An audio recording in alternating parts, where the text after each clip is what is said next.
오늘장 랭킹5로 이어가겠습니다. 오늘도 이슈들이 참 많은데요. 7월의 마지막 거래일 이 두 분과 이야기 나눠보도록 할게요.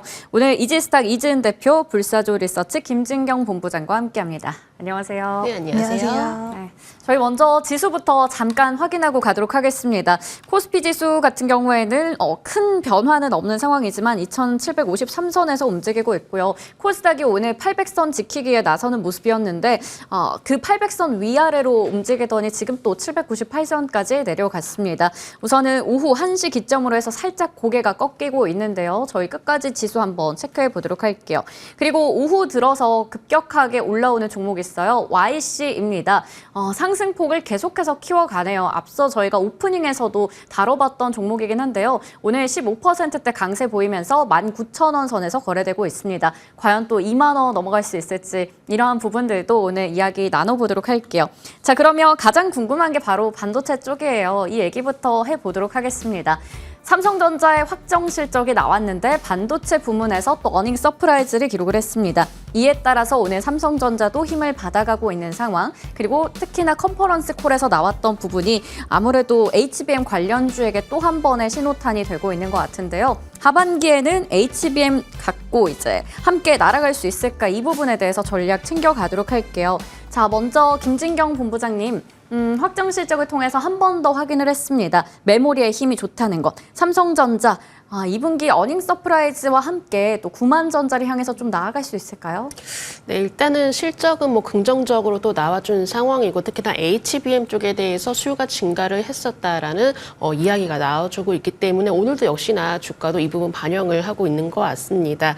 하반기에도 충분한 성장성도 역시나 좀 기대가 되고 있는 상황인데, 일단은 8월에서 9월 정도에 이제 엔비디아 로부터 이 HBM3E에 대한 승인이 예상이 되고 있는 상황이기 때문에 이 또한 기대감도 추가적으로 좀 반영이 될 수 있는지 여부도 확인을 해보자라고 좀 말씀드려야 될 것 같고, 역시나 하반기에도 이 HBM에 대해서 좀 기대거리가 많이 나와주고 있고, 특히나 HBM뿐만 아니라 이제 일반적인 이제 레거시 반도체 쪽에서도 업황이 좀 기대가 되고 있는 상황이기 때문에 충분히 하반기에도 최대 실적 전망도 예상을 하고 있는 상황인 것 같습니다. 다만 저는 약간 좀 아쉬운 점이 있다면은 이렇게 좋은 실적 발표에도 불구하고 그래도 생각보다는 주가가 좀 큰 폭으로 오르는 것은 아니다라고 좀 보여지는데요. 현재는 이제 2%대 이상 좀 상승하고 있지만 그래도 이 정도 실적이면은 더 크게 상승했으면 어땠을까라는 생각도 좀 들기도 합니다. 충분히 성장 기대감이 반영이 되고 있지만은 그래도 마냥 좋다라고만 좀 보기에는 좀 어려운 점들도 있습니다. 왜냐하면은 일단 미국의 빅테크 기업들이 뭔가 성장이 기대치에 못 미치는 결과들을 좀 보여주고 있는 상황이기 때문에 이러한 부분들이 또 우리나라 국내 증시에도 어느 정도 영향을 미치지 않을까라고 좀 볼 수 있을 것 같고요. 특히나 이렇게 삼성전자를 포함해서 여태 이제 반도체 관련주들이 이 엔비디아의 움직임에 따라서 민감하게 반응을 많이 하게 됩니다. 이런 부분도 또 하나의 변수가 될 가능성이 높기 때문에 단기적으로 봤을 때 이 엔비디아의 주가 움직임에 따라서 삼성전자라든지 또 여타 반도체 관련주들도 어떠한 주가에 영향을 미치고 있는지 이런 부분도 한 번씩 확인해 주시면 좋으실 것 같고요. 다만 삼성전자에 대해서는 저는 그래도 중장기적인 면을 봤을 때는 긍정적인 의견을 드리도록 하겠습니다. 다만 지금 분위기상으로 봤을 때는 이런 주도주들로 이제 선바뀜이 좀 나타나고 있는 상황이기도 하고요. 또 어느 정도의 수급이 낙폭화된 종목으로 이동하고 있는 시점이기 때문에 분위기가 많이 좀 변화가 되고 있기 때문에 이런 부분들이 또 하나의 변수로 작용될 가능성도 열어두셔야 된다라고 좀 말씀드리고 싶고, 여러 가지 기대 요인들이 있기 때문에 조금 긴 시선으로 바라볼 수 있겠지만은 현재로서는 일단은 지지 라인부터는 먼저 확인을 하고 넘어가자라는 점도 함께 말씀을 드려보도록 하겠습니다. 네. 8월에는 좀 반도체주가 잘 가줬으면 좋겠습니다. 중장기적으로 봤을 때 여전히 삼성전자에 대해서 긍정적인 시각 내비쳐 주셨습니다. 자, 그러면 이지은 대표님, 삼성전자가 이제 하반기에는 우리가 그토록 원했던 HBM3E 양산을 본격화한다라고 하는데 이걸 업고 좀 더 갈 수 있을까요? 이게 가장 우리가 원했던 거잖아요. 네, 일단 이번 실적 발표에서 시장에서 가장 바랬던 건 물론 실적이 잘 나오는 부분에 대한 기대감도 있었지만 HBM3E에 대한 구체적인 로드맵과 스케줄을 제시할 수 있느냐 없느냐에 대한 부분이었는데, 지금 8월 달, 하반기 될 수 있다라는 이야기가 오늘 좀 나오면서 지금 2%대의 상승세를 좀 주도를 하고 있다라고 판단이 되는데요. 시장에서 기대했던 부분이고 이 부분이 결국에는 고객사의 납품까지 이어지는 부분에 대한 여부는 좀 지켜봐야 되긴 하겠지만 어느 정도 기다렸던 소식에 대해서는 좀 부합하는 그런 소식은 전해졌다라고 볼 수가 있을 것 같고요. HBM뿐만 아니라 삼성전자에서 그동안 좀 사활을 걸고는 있지만 수익성적인 측면으로는 좀 부진했던 부분이었던 이제 파운드리 관련해서 지금 2028년까지 고객 수는 4배 그리고 매출은 9배를 확보하겠다라는 이야기를 좀 했는데 이 부분에 있어서도 우리가 투자자로서 좀 봐야 되는 부분이 있다라고 생각을 합니다. TSMC 같은 경우에 시장 점유율이 너무 크다 보니까 삼성전자가 상대적으로 계속 눌려 있는 상황이었는데 이 정도의 목표치를 제시를 했다라는 건 대형 고객사가 지금 부재한데 대형 고객사를 확보하겠다라는 뜻으로 해석을 할 수도 있다라고 보고 있거든요. 그래서 하반기 때 과연 지금 2세대 3나노 공정에 대한 양산 스케줄이 있고 설계부터 패키징까지 통합적으로 턴키 솔루션에 대한 부분들을 강점으로 내세우고 있는데 이러한 부분들이 하반기 때 진짜 수주로 보여지고 양산에 대해서 좀 가시적인 의미 있는 이야기들이 오고 가는 부분이 시장에서는 앞으로 좀 더 삼성전자를 강하게 끌어줄 수 있는 부분이라고 생각이 들고요.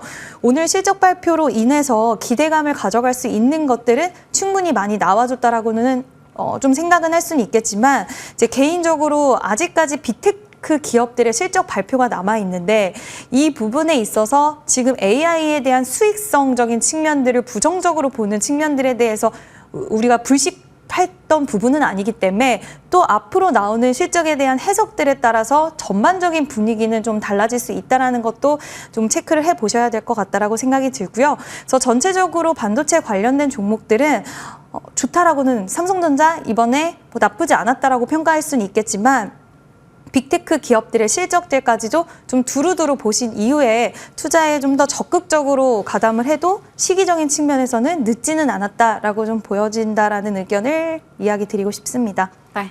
두 분 모두 일단 반도체 섹터에 대해서는 긍정적인 말씀을 주신 것 같습니다. 이제 종목으로 한 번 더 압축을 해보도록 할게요.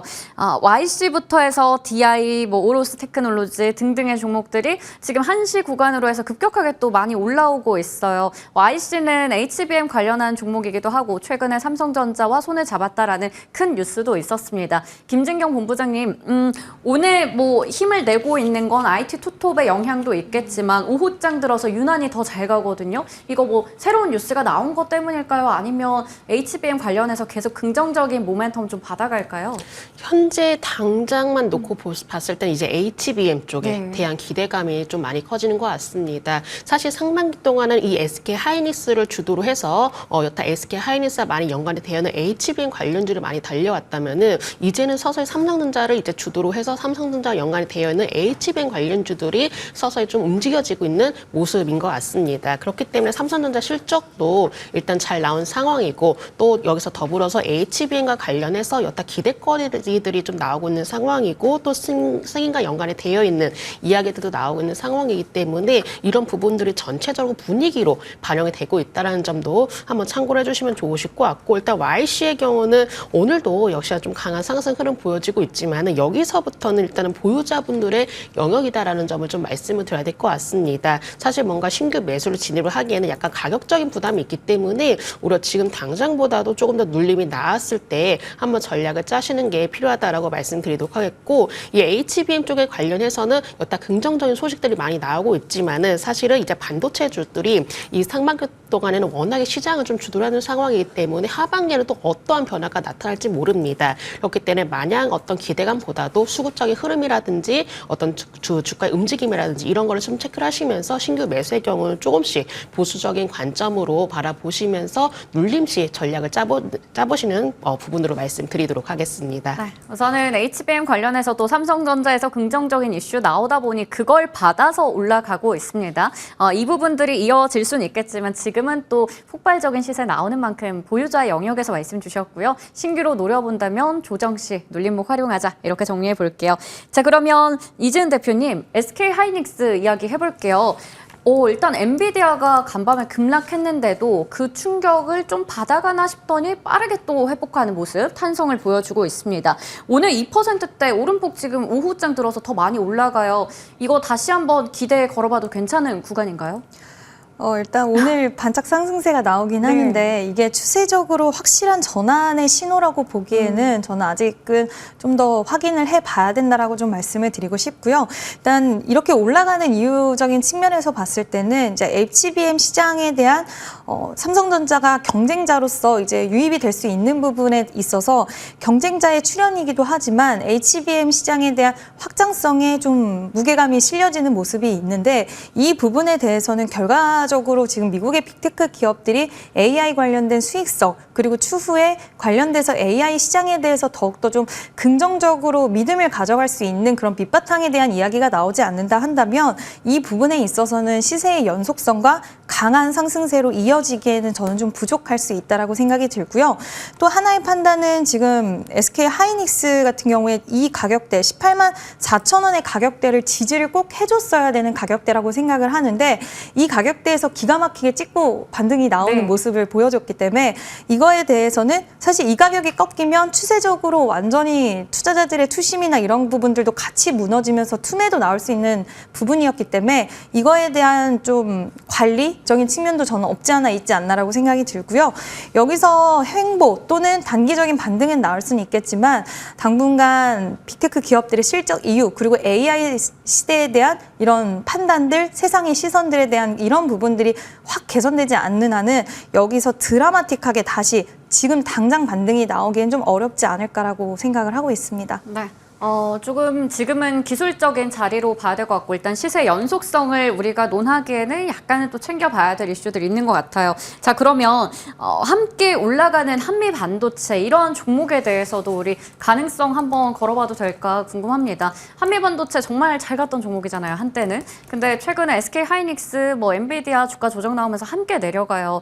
대표님, 이렇게 뚝뚝 떨어질 때 오히려 가격적인 매력이 있다라고 봐서 매수를 해도 괜찮나요?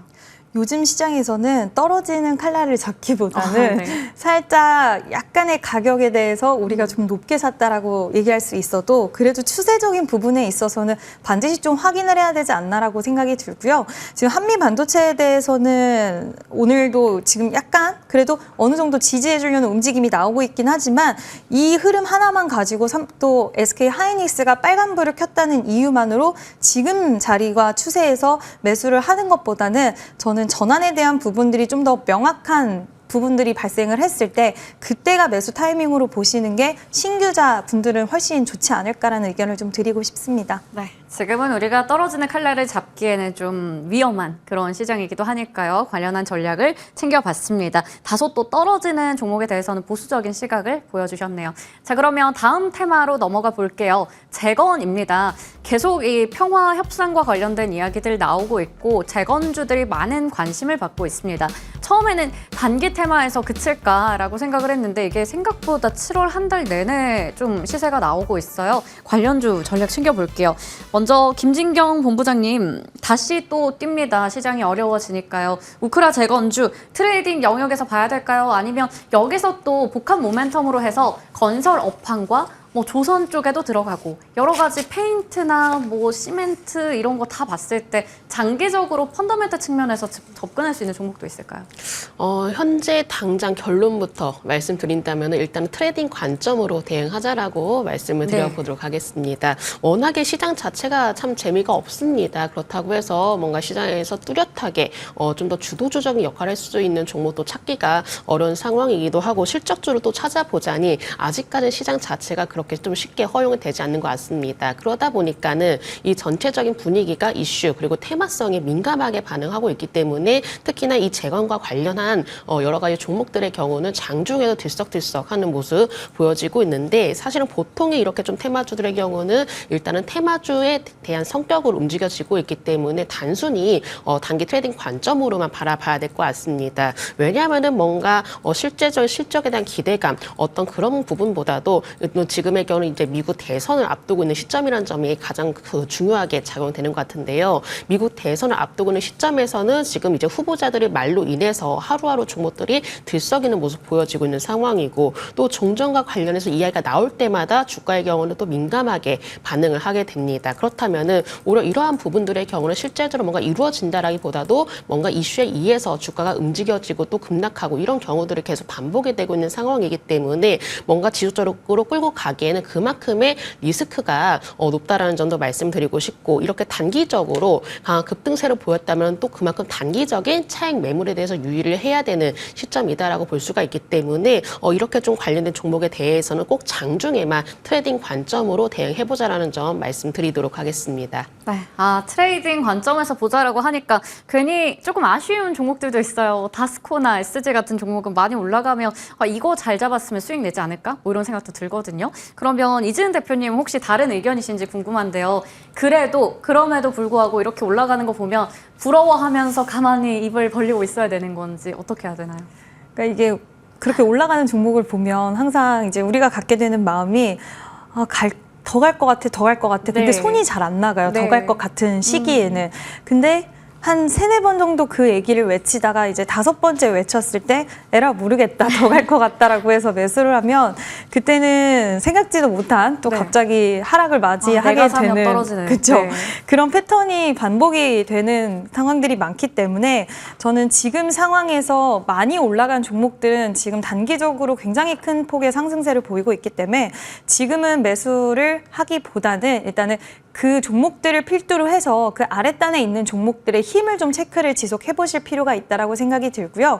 그 강한 상승세를 이끌어가고 있는 대장격의 종목들이 힘이 조금 약해질 때 이 아랫단의 종목들이 수급이 좀 단단하게 들어오면서 2, 3등주, 3, 4등주에 수급이 좀 강하게 들어온다 하시면 트레이딩 관점으로는 저는 좀 유효할 수 있다라고는 보고 있고 일단 재건 관련된 종목들은 좀 크게 지금 엮이고 있어요. 시장에서 어떻게 보면 재건과 또 댐 관련돼서 엮이는 종목도 있고 또 건설주들도 이번에 재건 관련해서 고개를 좀 들어주고 있는데 건설 업황에 대해서도 지금 부동산 가격에 대한 상승이라던가 이런 것들이 전반적으로 잘 좀 섞여서 우호적인 환경들을 만들어주고 있는데 곧 그거를 또 어떻게 해석할 수 있느냐 하면 우리가 여러 가지 재료가 있으면 이날은 1번 재료로 움직이고 이날은 2번 재료로 움직이고 이렇게 재료를 엮일 수 있는 기회적인 측면이 많이 발생할 수 있기 때문에 충분히 저는 당분간은 시장에서 변동성은 있겠지만 시세에 대한 부분들은 계속 가져갈 수 있기 때문에 우리가 1, 2등주를 계속 쳐다보다가 에라 모르겠다 해서 들어가는 것보다는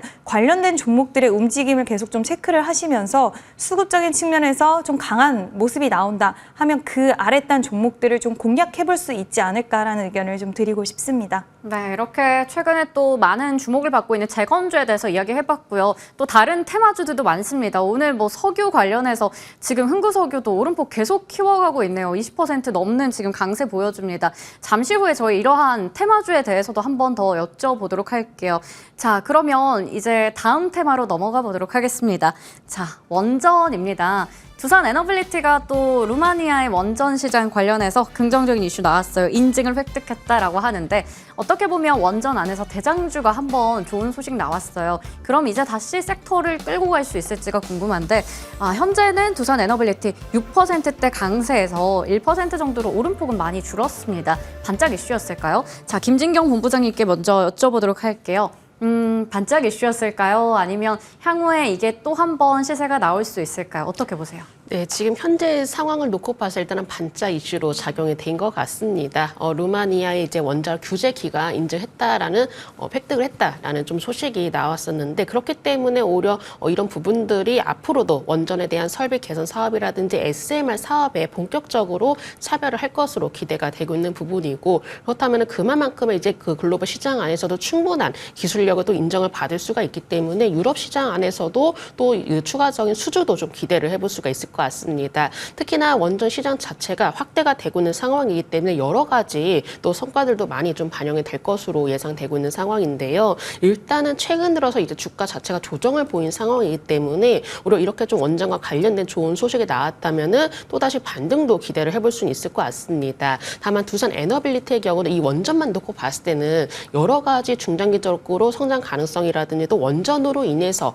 앞으로의 어떤 수주 기대감도 충분히 작용이 될 수는 있겠지만 이 그룹 자체에 대해서는 여러 가지 또 이슈거리가 있죠. 바로 지금 지배구조 개편에 조금 들어가고 있는 상황이기 때문에 이 개편 과정 속에서도 변수들을 한번 좀 확인을 해봐야 될 것 같습니다. 이렇게 좀 개편이 되고 있는 상황에서도 지금의 경우는 여러 가지 논란거리들이 나오고 있는 상황이기 때문에 이러한 부분들이 또 추가적으로 또 주가에 어떻게 영향을 미칠 수 있는지 이런 부분들에 대해서 한번 체크를 해보실 수 있을 것 같고요. 물론 원전에 대해서는 충분히 성장성을 좀 가지고 있다라고 볼 수 있겠지만은 당장으로 봤을 때는 이 그룹사의 지배구조 개편에 따라서 또 주가가 민감하게 반응할 가능성이 높기 때문에 이렇게 관련된 내용에 대해서도 한번 확인을 해보시는 것도 필요하실 것 같습니다. 네, 그렇다면 이지은 대표님께 질문 추가로 드려보도록 할게요. 수주 잭팟이 터졌습니다. 체코 쪽 이어서 이번에 루마니아까지. 어떻게 보면 원전도 이 수출 모멘텀, 수주 모멘텀이 큰데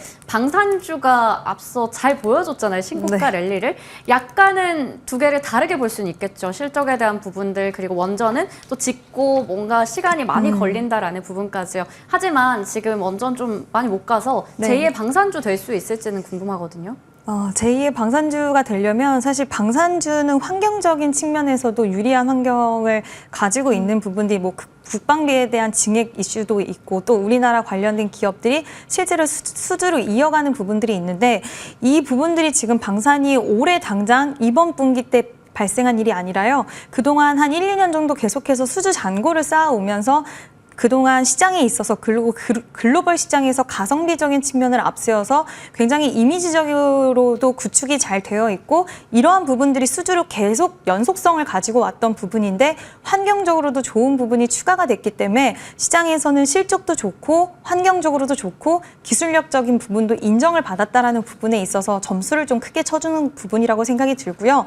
원전은 결이 좀 다를 수 있는 부분인데 이번에 이제 수주에 대한 모멘텀이 결국에는 결과론적으로 성공에는 이르렀지만 이게 실적에 반영되는 시기까지의 시간의 소요 그리고 추가적인 이게 큰 사업이다 보니까 그때그때 바로바로 수주가 나오는 게 아니다 보니 중간중간 비어있는 시간 동안에 이 동력에 대한 상승할 수 있는 동력에 대한 힘이 좀 떨어질 수는 있을 것 같아요. 그래서 이러한 부분들이 결국에는 원전 관련된 종목들의 시세의 연속성과 이런 강하게 끌어줄 수 있는 측면 쪽에서는 좀 아쉬운 부분이 있지만 지금 당장은 원전과 방산이 비슷하게 갈 수 있다는 부분에 대해서 단언할 수는 없겠지만 추가적으로 다른 뭐 이집트, 폴란드 계속 수주가 나와준다라고 한다면 지금 당장의 실적이 아니라 우리가 몇 년 후의 실적에서는 이제 실적주로서 진짜 잘 하고 있다라는 이야기를 들을 만한 시기가 올 수 있다라고 보고 있어서 그 두 가지 섹터를 완벽하게 비교는 할 수는 없겠지만 원전 쪽에서는 향후 좀 기대할 수 있는 부분은 있지 않을까라고 보고 있고요.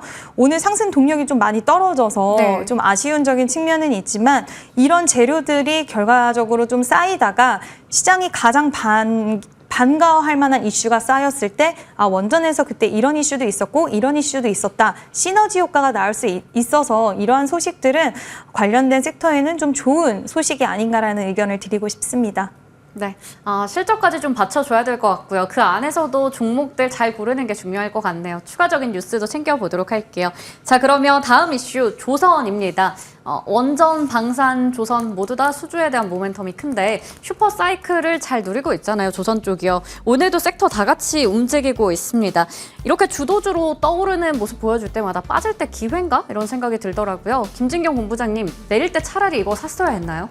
네, 지금의 경우는 일단은 현재 보유자분들의 영역이다라고 말씀을 드리도록 하겠습니다. 일단 조선주불로 이제 슈퍼사이클 진입을 한 건 맞습니다. 또 여기에 더해서 외국인 보율도 좀 높아지고 있는 상황이기 때문에 여러 가지 수급적인 부분들 그리고 이제 조선 업황에 대한 기대거리들 또 이제 고부가 가치 이제 선박에 대한 수주가 또 꾸준히 이루어지고 있는 상황이기 때문에 하반기 그리고 내년에도 역시나 이 실적에 대한 기대감은 충분하다라고 말씀을 드려야 될 것 같고 근데 이제 사실 이러한 부분들이 이미 주가에 어느 정도는 선 반영이 되었다라는 부분이죠. 오늘 일단 장중에는 좀 조선주의 강한 상승을 보였지만 현재의 경우는 또 관련된 조선주를 또 소폭 밀리는 모습 보여지고 있습니다.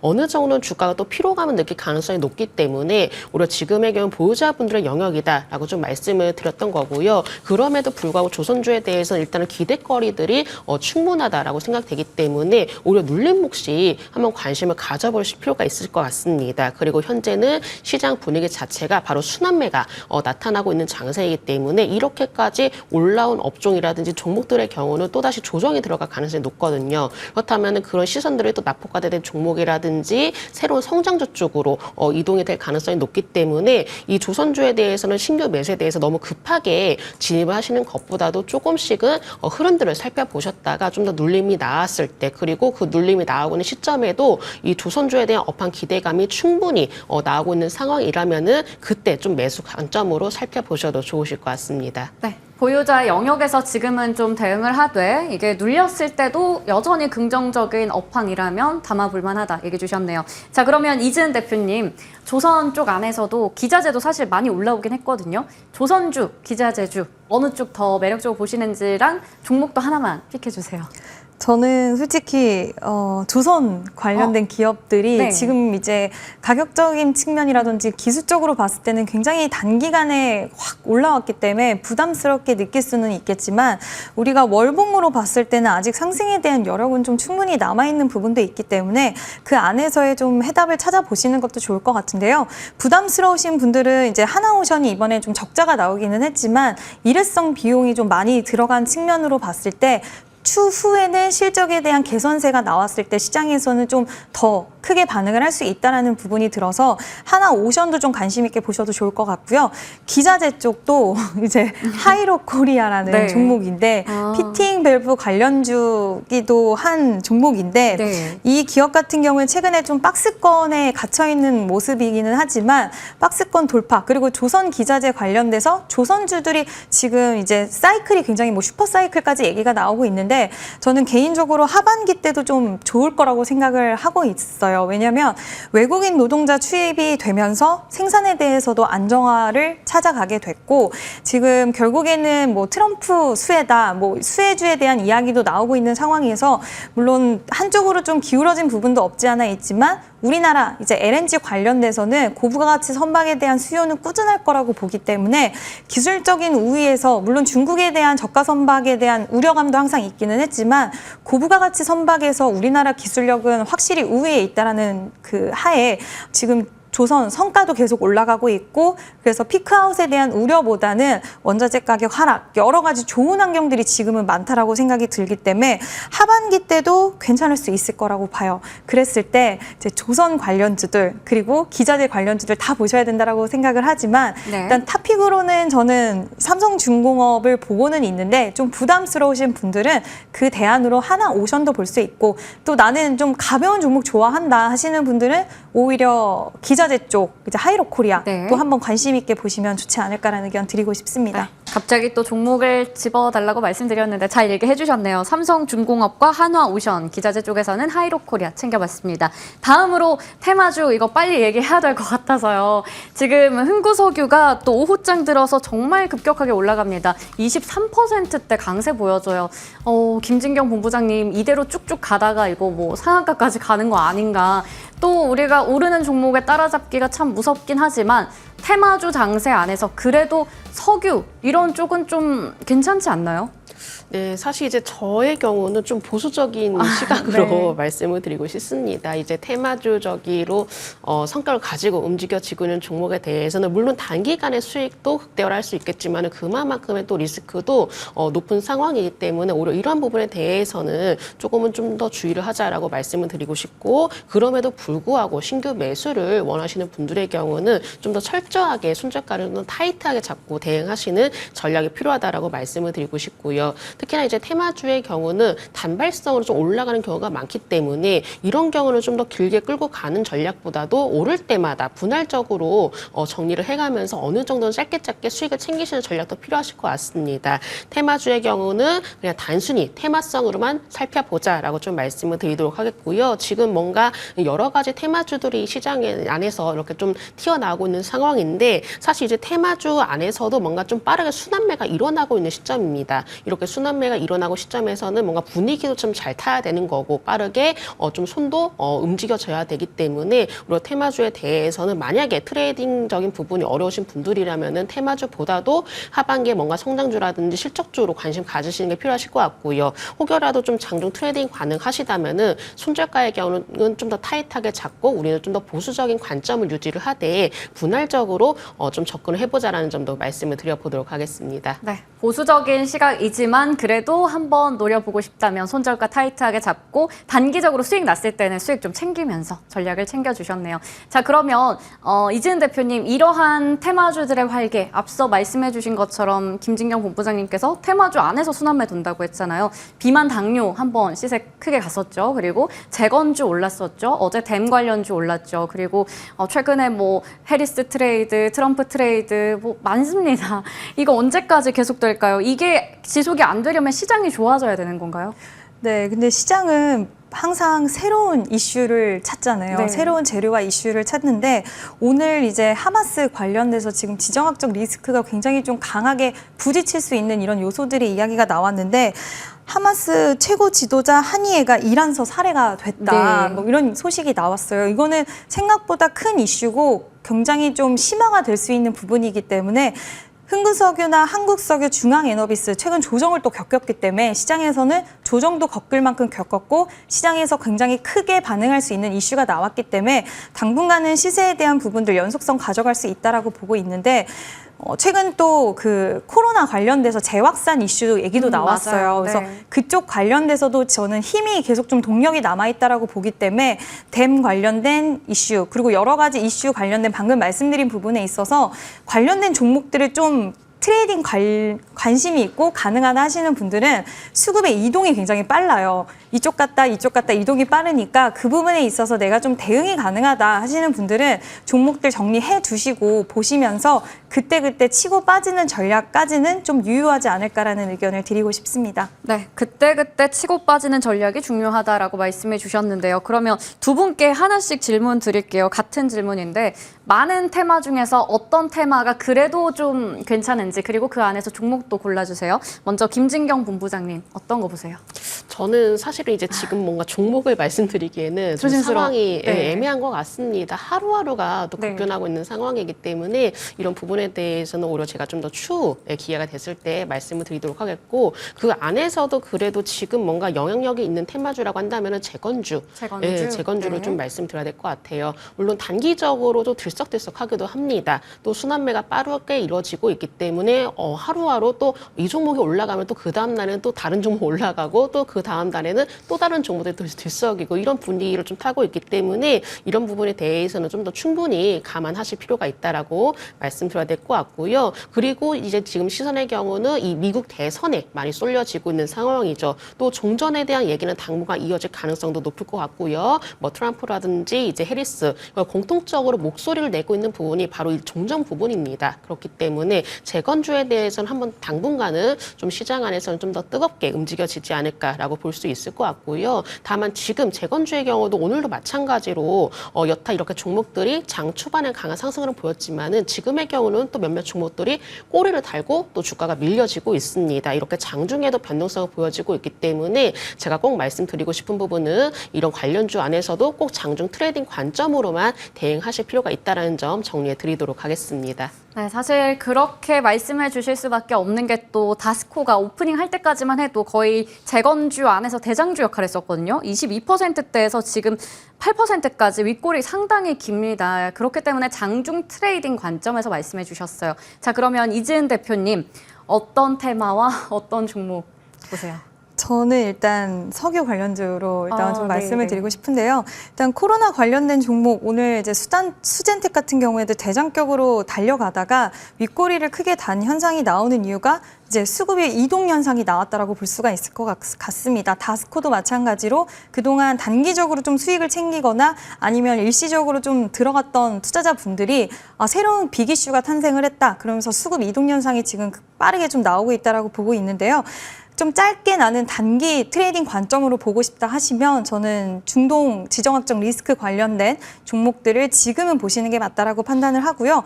나는 트레이딩 관점으로 며칠 동안 계속 보신다 하시면 지금 아까도 말씀드렸지만 재건 관련된 종목들 이 안에서 계속 아마 수급 이동 현상이 나타날 거예요. 그래서 내일까지는 석유 관련주가 저는 유효하다라고 보고 그 이후에는 계속 그 안에서 순환매를 좀 이용하셔서 수익을 챙기시는 전략이 좋지 않을까라는 의견 드리고 싶습니다. 네, 8월입니다. 내일부터는요. 관련해서 우리가 어떻게 또 테마주 안에서도 전략 챙겨가면 좋을지 말씀해 주셨네요. 오늘 이 두 분과 이야기 잘 나눠본 것 같습니다. 이지스탁 이지은 대표, 불사조 리서치 김진경 본부장과 함께했습니다. 말씀 고맙습니다. 네, 감사합니다.